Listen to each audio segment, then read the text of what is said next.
ध्यान से सुनना दोस्तों। क्या आप जानते हैं कि जीवन का सबसे बड़ा धन क्या है?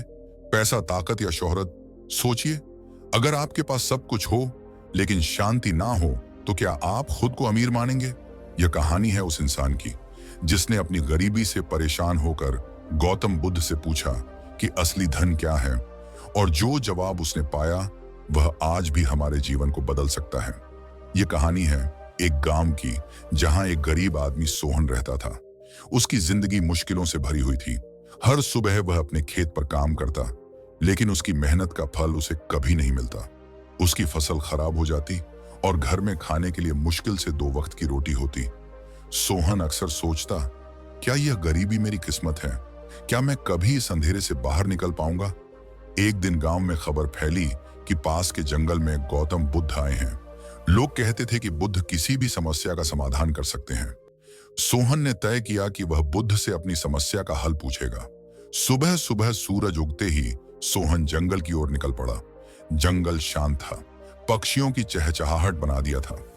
जंगल के बीच में एक जगह पर बुद्ध अपने शिष्यों के साथ बैठे थे। उनके चेहरे पर एक अद्भुत शांति थी। लोग उनके चारों ओर बैठे ध्यान से उनकी बातें सुन रहे थे। सोहन ने हिम्मत जुटाई और उनके पास पहुंचकर प्रणाम किया। उसने कहा, हे प्रभु, मैं बहुत गरीब हूं। मेरे पास ना धन है ना खुशी। कृपया मुझे बताएं, जीवन का सबसे बड़ा धन क्या है? बुद्ध ने उसकी बात ध्यान से सुनी और हल्की मुस्कान के साथ बोले, क्या तुम सच में जानना चाहते हो कि असली धन क्या है? सोहन ने तुरंत जवाब दिया, हाँ प्रभु, कृपया मुझे सिखाए। बुद्ध ने एक पल के लिए आंखें बंद की और फिर पूछा, सोहन, तुम्हारे पास कितना समय है? सोहन ने कहा, समय? मेरे पास तो समय ही समय है। प्रभु बुद्ध ने मुस्कुराते हुए कहा, तो फिर तुम गरीब कैसे हो सकते हो? समय ही तुम्हारा सबसे बड़ा धन है। सोहन यह सुनकर चौंक गया।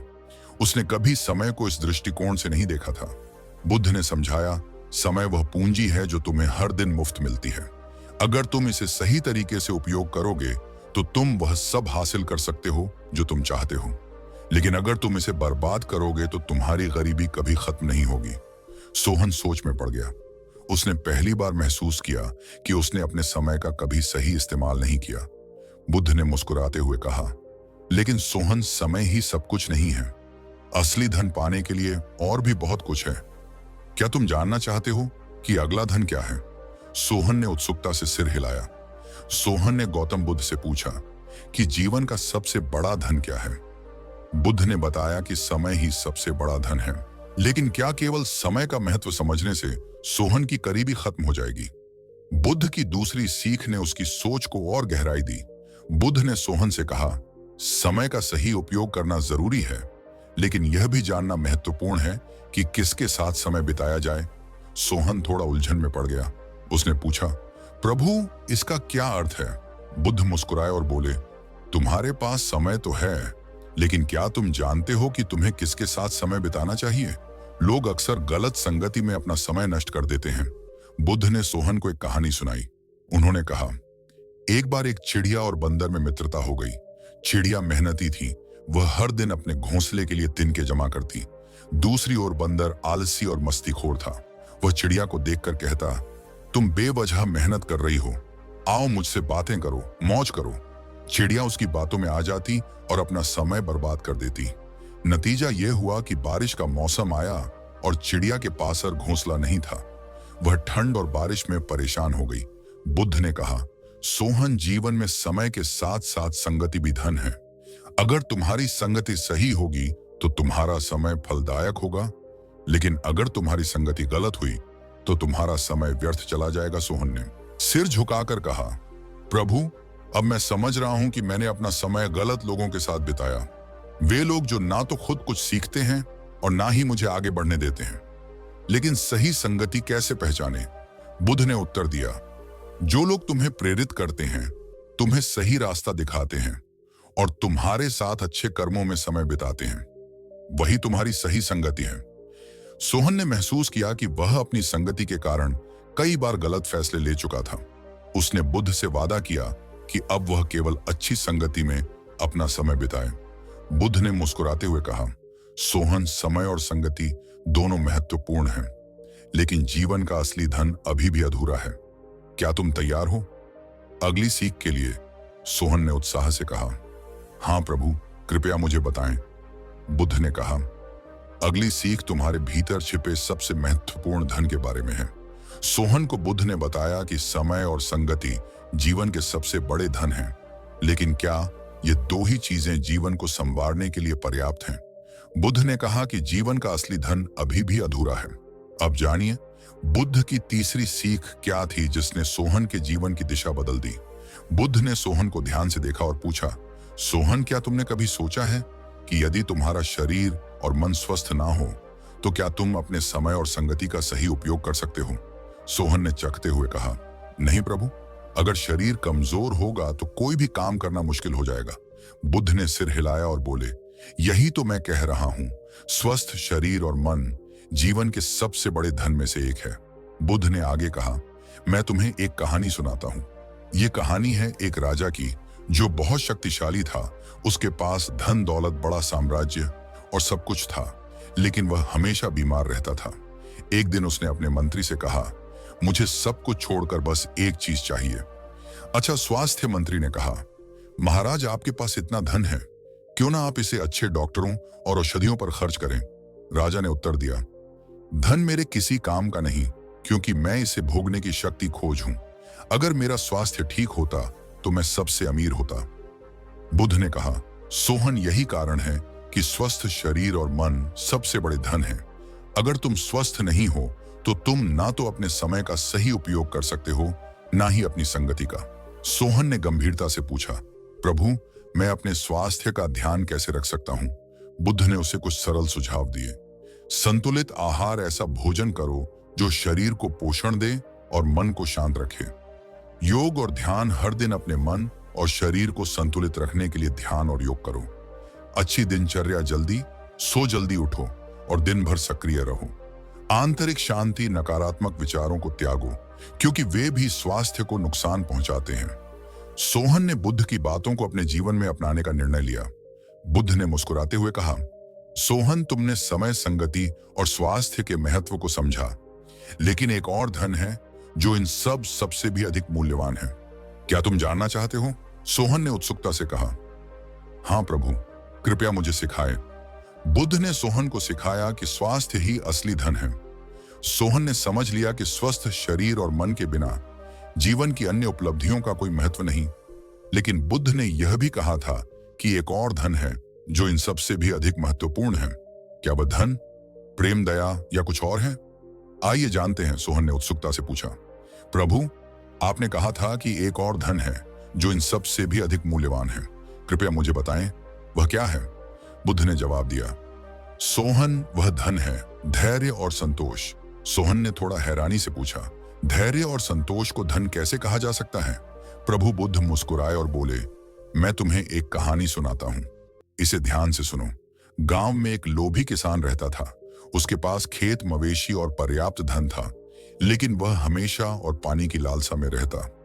एक दिन उसने सुना कि पास के जंगल में एक साधु रहते हैं जो अपनी तपस्या से लोगों को चमत्कारी धन दे सकते हैं। किसान तुरंत साधु के पास गया और कहा, मुझे ऐसा आशीर्वाद दें जिससे मैं कभी गरीब ना हूं।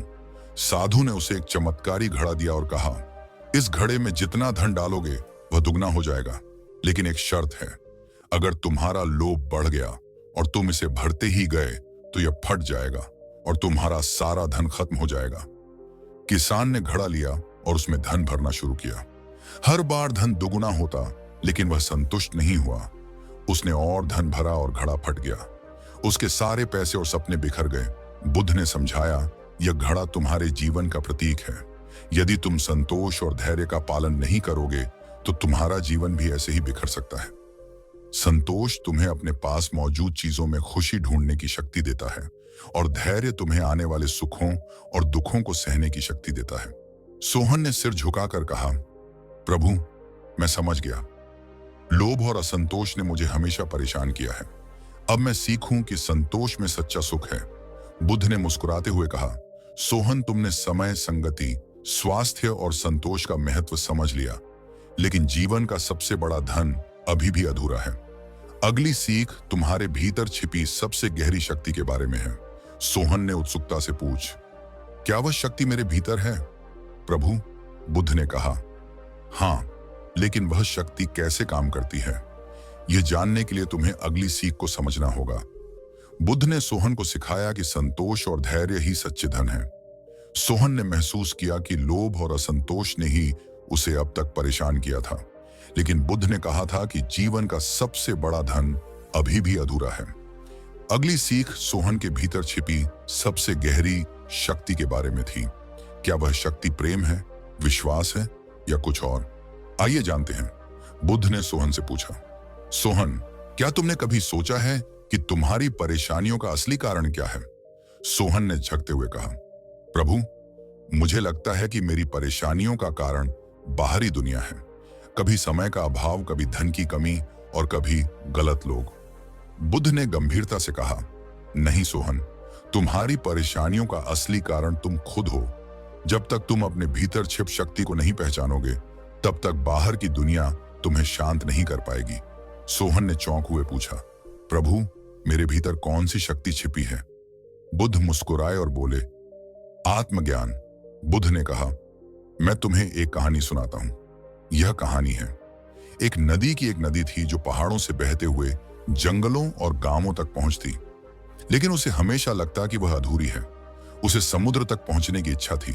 वह सोचती कि समुद्र ही उसकी मन। वह लगातार अपना रास्ता बदलती रही और हर बार खुद को दोष देती कि वह पर्याप्त नहीं है।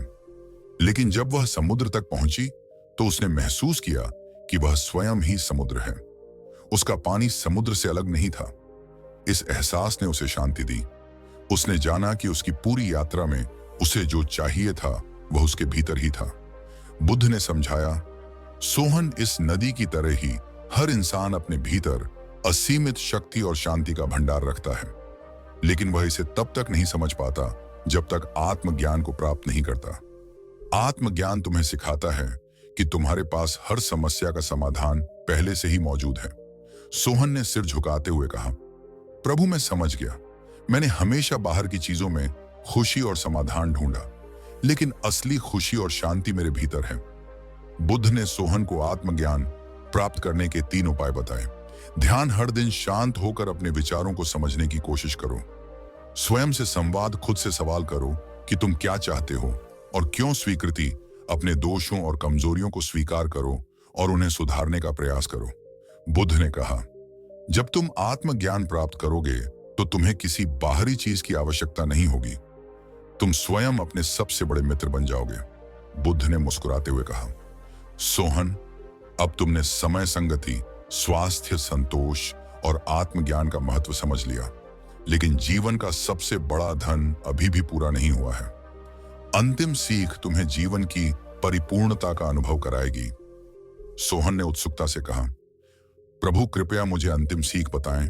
बुद्ध ने कहा, अंतिम सीख तुम्हारे जीवन के सबसे बड़े उद्देश्य से जुड़ी है। उसे जानने के लिए धैर्य रखो। बुद्ध ने सोहन को आत्मज्ञान का महत्व समझाया। सोहन ने जाना कि सच्ची शांति और खुशी उसके भीतर ही है, लेकिन बुद्ध ने कहा था कि जीवन का सबसे बड़ा धन अभी भी अधूरा है। अब इस अंतिम पाठ में बुद्ध उसे वह रहस्य बताने वाले हैं जो उसके जीवन को पूर्णता की ओर ले जाएगा। क्या वह धन जीवन का उद्देश्य है या कुछ और? आइए जानते हैं। सोहन ने अपनी जिज्ञासा को रोक नहीं पाया और बुद्ध से पूछा, प्रभु, आपने कहा था कि अंतिम पाठ जीवन का सबसे बड़ा धन है। कृपया मुझे बताएं वह क्या है। बुद्ध ने गहरी सांस ली और बोले, सोहन, जीवन का सबसे बड़ा धन दूसरों के लिए जीना है। इसे दया और परोपकार कहते हैं। सोहन ने आश्चर्य से पूछा, दूसरों के लिए जीना, लेकिन कैसे? बुद्ध ने कहा, मैं तुम्हें एक आखिरी कहानी सुनाता हूं, इसे ध्यान से सुनो। एक बार एक धनवान व्यापारी अपनी संपत्ति पर गर्व करता था। वह सोचता था कि उसके पास सब कुछ है, सोना चांदी, बड़े बड़े घर। लेकिन एक दिन उसने देखा कि उसके दरवाजे पर एक भूखा बालक खाना मांग रहा था। व्यापारी ने बालक को अनदेखा कर दिया और अंदर चला गया। लेकिन रात में उसे नींद नहीं आई। उसे बार बार उस बालक का चेहरा याद आता रहा। अगले दिन उसने अपने नौकर से उस बालक को ढूंढ कर लाने को कहा। जब बालक को लाया गया तो व्यापारी ने उसे खाना खिलाया, और उसकी मदद की। उस दिन के बाद व्यापारी ने अपनी संपत्ति का बड़ा हिस्सा गरीबों और जरूरतमंदों के लिए दान करना शुरू कर दिया। धीरे धीरे उसने महसूस किया कि उसे जो खुशी अब मिल रही थी वह उसकी सारी दौलत से कहीं अधिक थी। बुद्ध ने कहा, सोहन, जब तुम दूसरों की मदद करते हो तो तुम अपने जीवन को सच्चे अर्थों में सार्थक बनाते हो। दया और परोपकार तुम्हें उस शांति और खुशी का अनुभव कराते हैं जिसे कोई बाहरी चीज नहीं दे सकती। सोहन ने सिर झुकाकर कहा, प्रभु, मैंने हमेशा सोचा कि जीवन में सबसे बड़ा धन भौतिक चीजें हैं, लेकिन अब मैं समझ गया कि सच्चा धन दूसरों के चेहरे पर मुस्कान लाना है। बुद्ध ने कहा, सोहन, ये अंतिम सीख तुम्हारे जीवन को पूर्णता की ओर ले जाएगी। जो व्यक्ति दया और परोपकार को अपने जीवन का आधार बनाता है वह सच्ची अर्थों में धनवान है। बुद्ध ने सोहन को पुनः याद दिलाया, समय यह सबसे मूल्यवान है, इसे व्यर्थ मत जाने दो। संगति सही लोगों का साथ चुनो जो तुम्हें प्रेरित करें।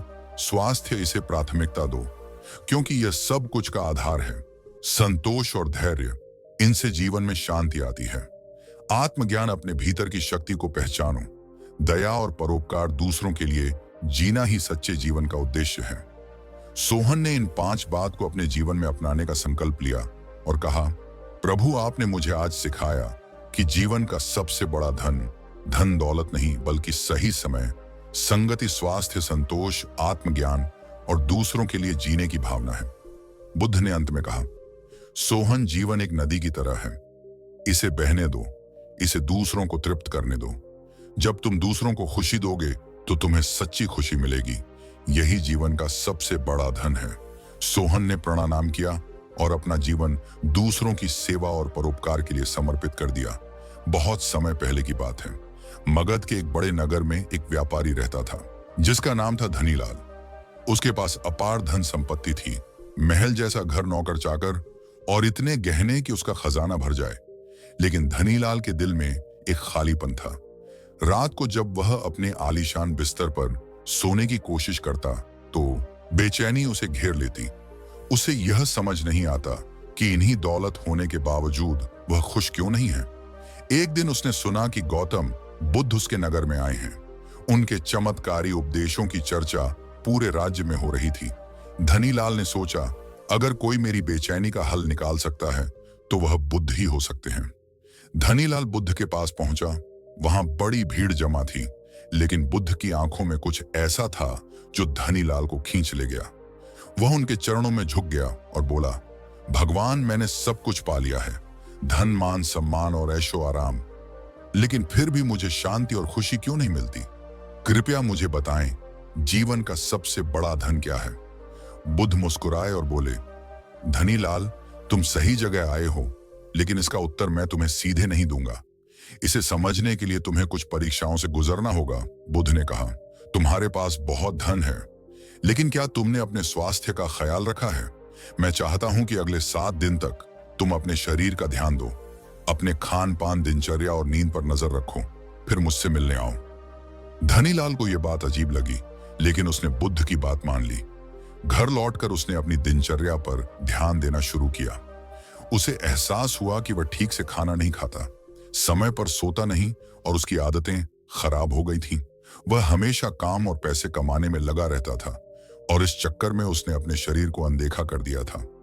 7 दिन बीतने के बाद धनीलाल फिर से बुद्ध के पास गया। भगवान, मैंने समझ लिया, अगर शरीर स्वस्थ ना हो तो धन दौलत का कोई मूल्य नहीं है। बुद्ध मुस्कुराए और बोले, यही पहली सीख है, स्वास्थ्य ही सबसे बड़ा धन है। अगर तुम अपने शरीर का ध्यान नहीं रखोगे तो बाकी सब बेकार हैं। धनीलाल ने सोचा कि अगर सिर्फ शरीर का ध्यान रखना इतना महत्वपूर्ण है तो बाकी धन क्या हो सकते हैं। लेकिन बुद्ध ने उसे अगले भाग के लिए तैयार रहने को कहा। तुम्हारी अगली परीक्षा तुम्हें जीवन का दूसरा सबसे बड़ा धन सिखाएगी। क्या तुम इसके लिए तैयार हो? धनीलाल के मन में बुद्ध की पहली सीख गहरे तक बैठ गई थी। स्वास्थ्य ही सबसे बड़ा धन है। यह समझकर उसने अपने शरीर का ध्यान रखना शुरू किया, लेकिन वह जानता था कि जीवन में कुछ और भी बहुत महत्वपूर्ण है जिसे अभी तक उसने अनदेखा किया था। भगवान, स्वास्थ्य तो मैंने समझ लिया, लेकिन क्या जीवन में और भी कोई बड़ा धन है? धनीलाल ने बुद्ध से पूछा। बुद्ध ने उसकी आंखों में एक गहरी नजर डाली और मुस्कुराते हुए कहा, तुम सही सोच रहे हो धनीलाल। जीवन में एक और बहुत बड़ा धन है जिसे तुम अभी तक जान नहीं पाए हो। बुद्ध ने उसे एक नई परीक्षा देने का निर्णय लिया। बुद्ध ने कहा, अब तुम शहर में जाओ और किसी ऐसे व्यक्ति से मदद मांगो जो तुम्हारी मदद करने के लिए तैयार हो, लेकिन बदले में कुछ ना मांगे। धनीलाल ने सोचा, यह तो बहुत आसान है, मैं तो सबको मदद करता हूं, तो मुझे भी कोई मदद देगा ही। लेकिन जब वह शहर में गया और लोगों से सहायता मांगने लगा, तो हर एक व्यक्ति ने कुछ ना कुछ चाहा। किसी ने पैसा मांगा, किसी ने काम के बदले सेवा चाही और कुछ ने सिर्फ अपनी जरूरतें ही पूरी करने के लिए मदद की। और सब कुछ एक व्यापार बन चुका है। धनीलाल उदास मन से बुद्ध के पास लौटा और बोला, भगवान, मैंने शहर के हर आदमी से मदद मांगी, लेकिन किसी ने भी बिना स्वार्थ के मदद नहीं की। क्या यही है सच्चा ज्ञान? बुद्ध ने हंसते हुए कहा, नहीं धनीलाल, यही नहीं है सच्चा ज्ञान। असली ज्ञान यह है कि तुम दूसरों से स्वार्थ के बिना मदद कर सको, और यह तब संभव होता है जब तुम्हारे अंदर सचमुच समझ और ज्ञान की गहरी जड़ें हों। बुद्ध ने आगे कहा, तुमने जिनसे मदद मांगी वे सब अपने स्वार्थ में बंधे हुए थे। असली ज्ञान वह है जो तुम्हें दूसरों की मदद बिना किसी अपेक्षा के करने की प्रेरणा दे, और जब तुम यह सीख जाओगे तो तुम सच्चे ज्ञान से संपन्न हो जाओगे। बुद्ध ने फिर उसे समझाया, दूसरों की मदद करना बिना किसी स्वार्थ के यही असली ज्ञान है। तुम तब समझ पाओगे कि जीवन का असली उद्देश्य सिर्फ अपने लिए नहीं बल्कि दूसरों के लिए भी है। धनीलाल की आंखों में चमक आ गई। वो समझ गया कि असली ज्ञान सिर्फ किताबों और पढ़ाई में नहीं बल्कि जीवन के अनुभवों और दूसरों से सीखने में छिपा है। भगवान, अब मैं समझ गया, सच्चा ज्ञान वही है जो जीवन को बेहतर बनाए और हमें अपने आसपास के लोगों के लिए कुछ अच्छा करने की प्रेरणा दे। धनीलाल ने कहा। बुद्ध मुस्कुराए और बोले, यह थी दूसरी सीख। ज्ञान ही दूसरा सबसे बड़ा धन है। यह तुम्हें हर परिस्थिति में सही रास्ता दिखाता है और तुम्हारे दिल को शांति देता है। धनीलाल की आत्मा अब थोड़ी और संतुष्ट हो चुकी थी, लेकिन उसे पता था कि जीवन के सबसे बड़े धन की खोज अभी बाकी थी। बुद्ध ने अब तीसरी परीक्षा की ओर इशारा किया। अब तुम समझ चुके हो कि स्वास्थ्य और ज्ञान ही असली धन है, लेकिन असली धन तुम्हें तीसरी परीक्षा में मिलेगा। क्या तुम तैयार हो? धनीलाल ने सिर झुकाया और कहा, भगवान, मैं तैयार हूं। धनीलाल की यात्रा में अब तीसरा कदम था। सच्चे रिश्ते। उसने पहले अपने शरीर का ध्यान रखना सीखा, फिर ज्ञान की शक्ति को समझा, लेकिन अब वह इस जीवन के सबसे महत्वपूर्ण पहलू को समझने के करीब था। बुद्ध ने उसे बुलाया और कहा, धनीलाल, तुम्हारी तीसरी परीक्षा शुरू होती है। जीवन में सबसे बड़ा धन सच्चे रिश्ते हैं। क्या तुम यह समझ सकते हो? धनीलाल चौंका। सच्चे रिश्ते? लेकिन भगवान, मैं तो सभी से अच्छे रिश्ते रखता हूं। मैंने कभी किसी से बुरा नहीं किया। बुद्ध ने शांति से कहा, मैं तुम्हें एक कहानी सुनाता हूं और इससे तुम समझ पाओगे कि असली रिश्ते क्या होते हैं। बुद्ध ने एक गांव की कहानी सुनाई। एक समय की बात है। एक छोटे से गांव में दो अच्छे दोस्त रहते थे। राम और शिवा दोनों एक दूसरे के बिना अपना दिन पूरा नहीं कर सकते थे। राम का स्वभाव था कि वह हमेशा खुश रहता था और शिवा हर पल उसकी मदद करने के लिए तैयार रहता था। एक दिन गांव में एक संकट आ गया। नदी में बाढ़ आ गई थी। गांव के लोग डर के मारे घरों से बाहर नहीं निकल रहे थे। राम और शिवा दोनों मिलकर गांव वालों की मदद करने निकल पड़े, लेकिन तभी राम को नदी में बाढ़ के बीच एक जानलेवा पत्थर दिखा। राम ने तुरंत निर्णय लिया कि उसे उस पत्थर को हटाना चाहिए ताकि गांव वाले सुरक्षित रह सकें। शिवा ने उसे रोकते हुए कहा, राम, यह बहुत खतरे का काम है। मैं तुम्हारे साथ हूं, लेकिन यह पत्थर हटाने से पहले हमें और किसी को बुलाना चाहिए। लेकिन राम ने कहा, नहीं शिवा, मुझे अकेले ही यह काम करना होगा, और उसने पत्थर हटाने की कोशिश शुरू की। वहीं बाढ़ और पानी के बीच राम की जान जोखिम में पड़ गई। वह डूबने ही वाला था, लेकिन शिवा ने अपनी जान की परवाह की बिना राम को बचाया। दोनों दोस्त उस दिन एक दूसरे के और करीब आ शिवा ने अपना जीवन राम के लिए दांव पर लगा दिया था। बुद्ध ने धनीलाल को बताया, यह थी सच्चे रिश्ते की कहानी। असली दोस्त वह नहीं है जो केवल सुख के समय में साथ हो, बल्कि वह है जो संकट के समय में भी आपके साथ खड़ा हो। सच्चे रिश्ते सिर्फ खून के रिश्ते नहीं होते, बल्कि वे रिश्ते होते हैं जो निष्ठा, विश्वास और प्यार पर आधारित होते हैं। धनीलाल ने गहरी सोच में कहा, भगवान, ये तो सच्चाई है। मैं जीवन में केवल अपना फायदा देखता था, लेकिन अब मुझे यह समझ में आ गया है कि रिश्ते उसी समय असली होते हैं जब वे किसी विपरीत परिस्थिति में भी बिना स्वार्थ के बने रहे। बुद्ध ने कहा, यही है तीसरी सीख। सच्चे रिश्ते ही जीवन का तीसरा सबसे बड़ा धन है। जीवन में सबसे अमूल्य चीज वही है जो तुम्हारे साथ मुश्किल समय में खड़ा रहे। धनीलाल को अब महसूस हो रहा था कि जीवन का असली धन किसी वस्तु में नहीं बल्कि अपने रिश्तों में है। वह सोचने लगा, मेरे पास कितना पैसा था लेकिन कभी मैंने किसी के साथ सच्चे रिश्ते नहीं बनाए थे।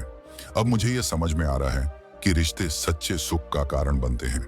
बुद्ध ने फिर से उसे समझाया, सच्चे रिश्ते प्यार, विश्वास और निष्ठा पर बने होते हैं। यही जीवन में सबसे बड़ी संपत्ति होती है। रिश्ते और जीवन का अर्थ कभी धन और समृद्धि से नहीं होता। एक सच्चा मित्र और परिवार वही है जो हर हाल में साथ रहे, चाहे परिस्थिति जैसी भी हो। धनीलाल के मन में अब एक और सवाल उठ रहा था, क्या जीवन में और भी कुछ ऐसा धन हो सकता है जो मुझे अभी तक नहीं मिला? बुद्ध ने धनीलाल से कहा, तुमने 3 महत्वपूर्ण बातें सीख ली, स्वास्थ्य, ज्ञान और सच्चे रिश्ते, लेकिन जीवन का सबसे बड़ा धन तो अभी बाकी है। क्या तुम इसे जानने के लिए तैयार हो? धनीलाल की आंखों में चमक आ गई। भगवान, अब मैं पूरी तरह तैयार हूं, मुझे और सिखाएं। धनीलाल अब बुद्ध के पास लौट चुका था। उसके मन में गहरे सवाल थे। उसने 3 महत्वपूर्ण चीजें, स्वास्थ्य, ज्ञान और रिश्तों को समझ लिया था, लेकिन क्या असली संतुष्टि भी कुछ और है? बुद्ध ने उसे देखा और कहा, धनीलाल, तुमने जो 3 बातें समझी हैं वे सभी जीवन का अमूल्य हिस्सा है, लेकिन सबसे बड़ी सीख तो यह है कि जीवन का असली धन संतुष्टि है। संतुष्टि? धनीलाल ने चौंक हुए पूछा, भगवान, क्या इसका मतलब है कि मुझे अपनी इच्छाओं को छोड़ देना चाहिए? बुद्ध ने मुस्कुराते हुए कहा, नहीं, संतुष्टि का मतलब यह नहीं है कि तुम्हें अपनी इच्छाओं को छोड़ देना चाहिए, बल्कि इसका मतलब है कि तुम जो कुछ भी करते हो उसमें संतुष्ट रहना सीखो। जब तक तुम बाहरी चीजों के पीछे भागते रहोगे तुम कभी संतुष्ट नहीं हो पाओगे। बुद्ध ने फिर एक और कहानी सुनाई जिससे धनीलाल को संतुष्टि का गहरा अर्थ समझ में आया। एक समय की बात है। बुद्ध ने कहा, एक राजा विक्रम नामक राजा था। वह बहुत ही शक्तिशाली और धनवान था। वह हमेशा कुछ और बड़ा पाने के लिए लालायित रहता था। उसकी हर इच्छा पूरी होती, लेकिन फिर भी उसे हमेशा कुछ और चाहिए होता। राजा विक्रम के पास एक बहुत बड़ा महल था, कई हजारों नौकर चाकर थे और उसे अपने साम्राज्य में कोई कमी नहीं थी, लेकिन फिर भी वह संतुष्ट नहीं था। वह सोचता था कि अगर वह और अधिक संपत्ति कमा सके, अगर और ज्यादा दौलत मिल जाए तो शायद वह खुश हो जाएगा। एक दिन उसने अपने दरबार में बुलाया और सभी मंत्रियों से पूछा, मुझे क्या करना चाहिए ताकि मेरी इच्छाएं पूरी हो सकें और मैं कभी संतुष्ट ना हूं? सभी मंत्री चुप थे, कोई उत्तर नहीं दे पाया। अंत में एक बूढ़े और बुद्धिमान मंत्री ने राजा से कहा, राजन, आपकी इच्छाएं कभी पूरी नहीं हो सकती, क्योंकि हर एक नई इच्छा के साथ एक और इच्छा जन्म लेती है। जब तक आप संतुष्टि को नहीं समझेंगे तब तक आपके पास जितना भी होगा वह कभी भी पर्याप्त नहीं लगेगा। राजा विक्रम ने उस दिन समझा कि जितना अधिक वह अपने पास चाहता है उतना ही अधिक वह खाली महसूस करता है। बुद्ध ने धनीलाल से कहा, देखो धनीलाल, संतुष्टि तब आती है जब तुम जो कुछ भी करते हो उसे दिल से करते हो और फिर उस पर गर्व महसूस करते हो। यह खुशी तब नहीं मिलती जब तुम और अधिक की चाहत करते हो, बल्कि जब तुम अपनी वर्तमान स्थिति में खुश रहते हो। धनीलाल ने बुद्ध की बातों को गहरे से समझा। वह सोचने लगा, मैंने हमेशा और अधिक की चाहत की है, लेकिन क्या मुझे कभी यह महसूस हुआ है कि जो मेरे पास है वह भी कितना मूल्यवान है? बुद्ध ने आगे कहा, संतुष्टि का मतलब यह नहीं है कि तुम अपनी मेहनत रोक दो या जीवन में किसी चीज की उम्मीद छोड़ दो। इसका मतलब है कि तुम जितना भी कर रहे हो उसमें संतुष्ट रहो और उसे पूरी निष्ठा से करो। जब तुम अपने प्रयासों से खुश रहोगे तो जीवन अपने आप खुशहाल बन जाएगा। धनीलाल अब जीवन की असली खुशियों को समझने लगा था। उसने सोचा, सचमुच मैंने हमेशा अपनी इच्छाओं के पीछे दौड़ते हुए जीवन के छोटे छोटे सुखों को नजरअंदाज किया है। मुझे अब यह समझ में आ रहा है कि संतुष्टि सिर्फ बाहरी चीजों में नहीं बल्कि भीतर से आती है। बुद्ध ने उसे समझाया, याद रखो धनीलाल, संतुष्टि ही जीवन का चौथा सबसे बड़ा धन है। जब तुम जो कुछ भी करते हो उसमें संतुष्ट रहते हो तब तुम जीवन की सबसे बड़ी खुशी पा सकते हो। धनीलाल अब और भी उत्सुक हो गया था। उसके मन में सवाल उठ रहा था, क्या जीवन का असली सिर्फ संतुष्टि है या फिर कुछ और भी है? बुद्ध ने उसे देखा और कहा, तुमने अब तक 4 महत्वपूर्ण बातें समझी हैं, लेकिन जीवन में सबसे बड़ा धन तो अभी बाकी है। क्या तुम तैयार हो? धनीलाल ने अपना सिर झुकाया और कहा, भगवान मैं तैयार हूं, मुझे और सिखाइए। धनीलाल अब तक जीवन के 4 महत्वपूर्ण धन को समझ चुका था, स्वास्थ्य, ज्ञान, रिश्ते और संतुष्टि।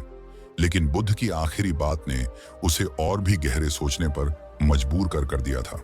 वह चाहता था कि वह जीवन के सबसे बड़े धन को जान सके। बुद्ध ने कहा था, तुमने अब तक बहुत कुछ सीखा है, लेकिन जीवन का असली और सबसे बड़ा धन तो अभी बाकी है। धनीलाल ने अपनी आंखें बंद की और कहा, भगवान मैं अब जानना चाहता हूं कि जीवन का सबसे बड़ा धन क्या है। बुद्ध मुस्कुराए और बोले, धनीलाल, सबसे बड़ा धन है प्रेम और करुणा। बुद्ध ने फिर एक और कहानी सुनाई, जिससे धनीलाल को यह समझ में आया कि प्रेम और करुणा ही जीवन का असली धन है। एक समय की बात है, बुद्ध ने कहा, एक छोटे से गांव में एक व्यापारी रहता था जिसका नाम हरिहर था।